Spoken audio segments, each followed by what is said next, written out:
नमस्ते। आज हम अमीश त्रिपाठी के बहुत ही मशहूर उपन्यास इमॉर्टल्स ऑफ मेलुहा इसकी दुनिया में थोड़ी गहराई से उतर रहे हैं। हाँ बिल्कुल।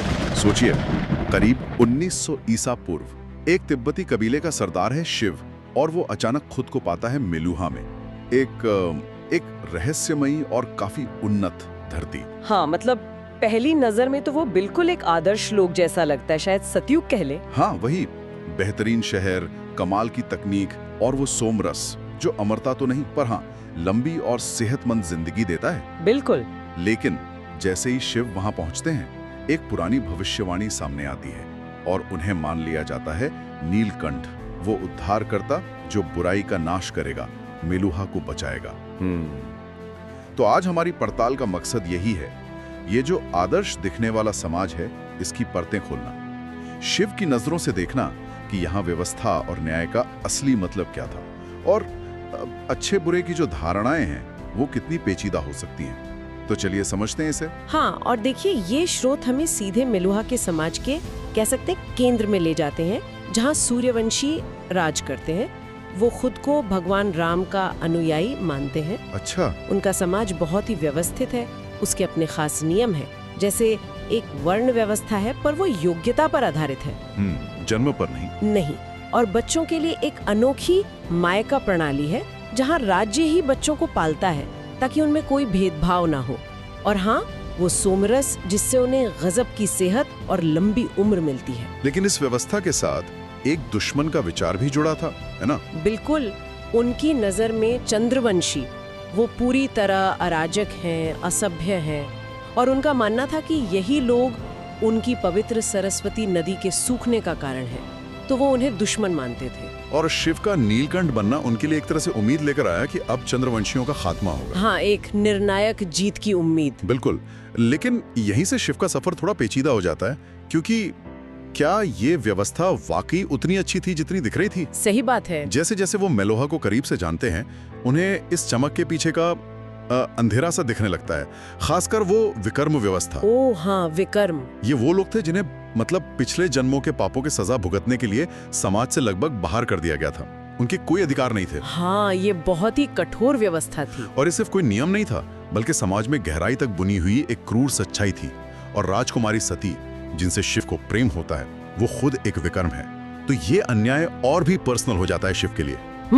और वो सीन याद है ना, जब शिव एक अंधे बूढ़े विक्रम से मिलते हैं। हाँ। वो खुद भूखे हैं पर अपनी रोटी शिव को दे देते हैं। हाँ, बहुत मार्मिक था वो। ये सब देखकर शिव के मन में मेलुहा के न्याय और व्यवस्था पर गहरे सवाल उठने लगते हैं। यहाँ चीजें उलझने लगती हैं। और ये सवाल तब और भी ज्यादा गहरे हो जाते हैं जब शिव युद्ध जीतते हैं और फिर चंद्रवंशियों की राजधानी अयोध्या पहुँचते हैं। हाँ, वहाँ का अनुभव तो बिल्कुल अलग था। बिल्कुल।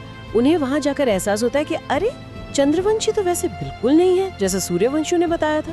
वो कोई आतंकवादी या असभ्य नहीं है, उनकी अपनी एक अलग एक जीवन संस्कृति है। वो भी तो राम का सम्मान करते थे। हाँ, वो भी भगवान राम का सम्मान करते थे, बस उनके जीने का तरीका अलग था। शायद सूर्यवंशियों जितना सख्त नियमों वाला नहीं, पर उसमें भी एक तरह की आजादी थी, एक उत्सव का भाव था। अयोध्या के पंडित शिव को एक बहुत जरूरी बात समझाते हैं कि सूर्यवंशी और चंद्रवंशी ये दो अलग जीवन दर्शन हैं। जैसे पुरुष और स्त्री की ऊर्जा होती है, कोई एक स्वाभाविक रूप से सही या गलत, अच्छा या बुरा नहीं है, बस अलग है। अच्छा, तो नीलकंठ का काम? हाँ, नीलकंठ का असली काम किसी एक का विनाश करना नहीं, बल्कि इन दो ताकतों के बीच संतुलन बनाना है। संतुलन। और जब शिव को यह पता चलता है कि पिछले महादेव भगवान रुद्र ने भी यही समझने में भूल की थी और विनाश किया था, तो उनका अपराध बोध और बढ़ जाता है। ये दिखाता है कि इतिहास कैसे खुद को दोहरा सकता है अगर हम संतुलन का महत्व ना समझें। तो ये सारी बातें हमें कहाँ ले जाती हैं? मतलब ये स्रोत हमें क्या दिखाते हैं? एक तो ये कि कैसे समाज अक्सर अलग होने को ही बुरा या खतरनाक मान लेता है ना? सही कहा। चंद्रवंशियों का वो जो दानवीकरण किया गया, वो मेलुहा की एकता बनाए रखने का एक तरीका बन गया था, भले ही असल में वो उतने बुरे ना हों। हाँ, एक बाहरी दुश्मन की जरूरत। और दूसरी बात यह कि सबसे आदर्श, सबसे व्यवस्थित दिखने वाले समाजों के अंदर भी गहरे नैतिक विरोधाभास, अन्याय छिपे हो सकते हैं, जैसे मेलुहा की वो विकर्म व्यवस्था। तो क्या व्यवस्था हमेशा न्याय के साथ चलती है, कहानी इसी सवाल पर सोचने को मजबूर करती है। बिल्कुल। ये हमें अच्छे और बुरे की जो सीधी सादी परिभाषाएं होती हैं उनसे आगे देखने को कहती है। हाँ। और अंत में कहानी एक विचार छोड़ जाती है। शिव को अपनी गलती का एहसास होता है, उन्हें संतुलन का महत्व समझ आता है। लेकिन एक उद्धारकर्ता, एक नीलकंठ के लिए संतुलन खोजने का मतलब क्या है? खासकर तब जब वो दूसरों की बनाई धारणाओं के आधार पर गलतफहमी में पहले ही इतना विनाश का चुका हो। ये बहुत गहरा सवाल है। हाँ, मतलब एक नायक अपनी पिछली गलतियों के परिणामों के साथ न्याय और संतुलन कैसे स्थापित कर सकता है? ये एक ऐसा सवाल है जो किताब पाठक के मन में छोड़ देती है, जिस पर शायद हम सब अपनी जिंदगी में भी कभी न कभी सोचते हैं।